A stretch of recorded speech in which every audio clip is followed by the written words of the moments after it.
आज हम बनाएंगे मैक्रोनी पास्ता। क्रीमी क्रीमी, बहुत ज़्यादा स्वादिष्ट, बच्चों की खास पसंद और सारे इंग्रेडिएंट्स आपको घर पर ही मिल जाएंगे। नमस्कार, nishamudhalika.com में आपका स्वागत है। तो शुरू करते हैं।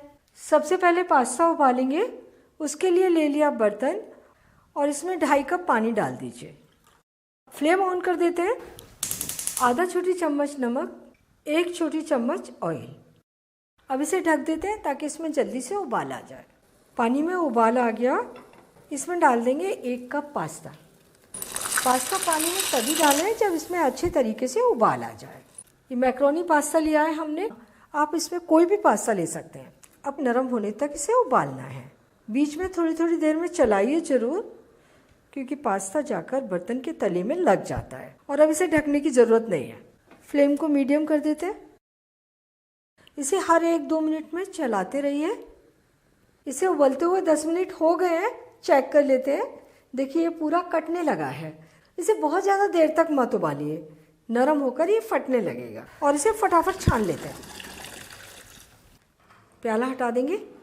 गर्म पानी है, भाप बन रही है। छलनी में नीचे वाला पास्ता ज़्यादा कुक हो जाएगा। और इसे दूसरे प्याले पर रख देते हैं और ठंडा होने देते हैं। इसे थोड़ा सा चम्मच से इस तरीके से खोल दीजिए ताकि ये चिपके ना। और अब इसे हल्का ठंडा ज़रूर कर लीजिए। और जब तक ये ठंडा हो रहा है तब तक सब्जियां काट कर तैयार कर लेते हैं। हमने 1 ग्रीन कैप्सिकम और 1 येलो कैप्सिकम, 2 टमाटर और 1 गाजर लिए। काट लेते हैं फटाफट। गाजर को छील कर धोकर ले लिया है। सारी सब्जियां धुली और सूखी हैं।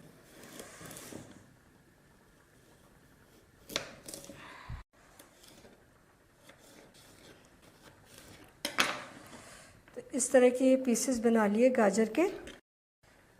पीसेस लंबे या छोटे आप अपनी पसंद से काट सकते हैं। ये गाजर कट के तैयार हो गई। अब ग्रीन कैप्सिकम, बीज हटा देंगे और इन्हें भी पतले पतले पीसेस में काट लीजिए।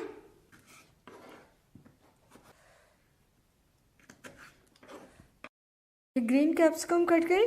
और अब ये येलो कैप्सिकम। अगर येलो कैप्सिकम अवेलेबल ना हो तो आप इसे छोड़ दीजिए, सिर्फ ग्रीन ले लीजिए। और ये काफ़ी बड़ी थी तो इसमें से मैं ये बचा ले रही हूँ। मैंने इसको आधा ही यूज किया है। ये हो गई येलो कैप्सिकम। और ये 2 टमाटर, इन्हें भी इसी तरीके से छोटा छोटा काट लेंगे। बीज का पार्ट हटा दीजिए और इसमें जो बीज हैं वो भी हटा दीजिए। बीज हटा के लेने हैं। इसको भी इसी तरीके से कर लेते हैं। और जो बीज का पार्ट निकलता है वो हम सब्जी में यूज़ कर लेते हैं। और बस अब इन्हें भी बारीक बारीक काट लेंगे। ये टमाटर भी कट के तैयार हो गए। सब्जियां कट गई, पास्ता भी ठंडा हो गया। फटाफट बना लेते हैं। ये कढ़ाई गरम कर ली और इसमें 2 टेबल स्पून ऑयल डाल दीजिए। गरम होने दीजिए। ऑयल गरम होने के बाद डाल दीजिए इसमें हरी मिर्च। 1 हरी मिर्च को छोटा छोटा काट कर ले लिया है। बीज हटा दिए ताकि बहुत ज़्यादा तीखी ना लगे। और ये आधी छोटी चम्मच ग्रेटेड अदरक, अदरक का पेस्ट हो तो पेस्ट ले लीजिए। हल्का सा भूनिए और अब इसमें डाल दीजिए ये सब्जियाँ। फ्लेम तेज़ है। तेज फ्लेम पर सब्जियों को 1 मिनट भून लीजिए। बस हल्का सा भूनना है, इन्हें नरम बिल्कुल नहीं करना है। ये क्रंची रहनी चाहिए। सब्जियां आप अपनी पसंद के अनुसार कोई भी ले सकते हैं, कम ज़्यादा कर सकते हैं। जो नहीं पसंद है उसे हटा दीजिए, जो ज़्यादा अच्छी लगती है उसे ज़्यादा डाल दीजिए। इन्हें 1 मिनट भून लिया। अब ये टमाटर जो काट के रखे थे वो भी डाल दिए और आधा मिनट भून लेते। फ्लेम तेज़ ही रखें। इन्हें धीमी फ्लेम पर बिल्कुल नरम मत कीजिए। और अब डाल रहे हैं आधा छोटी चम्मच क्रश्ड काली मिर्च, आधा छोटी चम्मच चिली फ्लेक्स। अगर आप तीखा खाना पसंद करें तो चिली फ्लेक्स थोड़े से ज़्यादा डाल सकते हैं। 3/4 छोटी चम्मच नमक या स्वाद अनुसार। और ये 4 table spoon tomato sauce. Tomato sauce का स्वाद इसमें बहुत अच्छा आता है। मिक्स कर लेते हैं। पास्ता में नमक था तो नमक ध्यान से डालें। हमें सब्जियों के लिए, सॉसेस वगैरह के लिए नमक चाहिए। सारी मिक्सिंग अच्छी तरीके से हो गई। अब इसमें पास्ता डाल दीजिए और हल्के हाथ से मिक्स कीजिए। अब मैं इसमें डाल रही हूँ 1/4 कप घर में निकले दूध की ताज़ा मलाई। इसकी जगह आप क्रीम डाल सकते हैं, चीज़ डाल सकते हैं, या बिना इन सब के भी पास्ता बना सकते हैं।